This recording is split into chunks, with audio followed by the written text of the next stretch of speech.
నమస్కారం ఘంటారావానికి స్వాగతం. ముందుగా ప్రధానాంశాలు. ఈ-కామర్స్ వేదికగా స్టెరాయిడ్ ఇంజెక్షన్ల విక్రయాలు. 6గురిని అరెస్టు చేసిన హైదరాబాద్ టాస్క్ ఫోర్స్ పోలీసులు.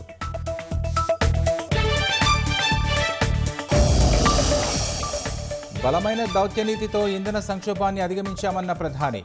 రాజస్థాన్లో పలు అభివృద్ధి కార్యక్రమాలకు శ్రీకారం చుట్టిన మోదీ. ప్రముఖ మెసేజింగ్ యాప్ టెలిగ్రామ్కు కేంద్రం నోటీసులు. పైరసీ కంటెంట్పై చర్యలు తీసుకోవాలని ఆదేశం.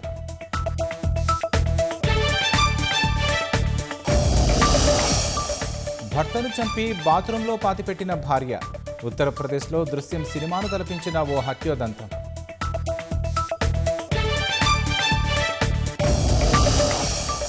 ముంబైలో 24 గంటల్లో 10 సెంటీమీటర్ల వర్షపాతం.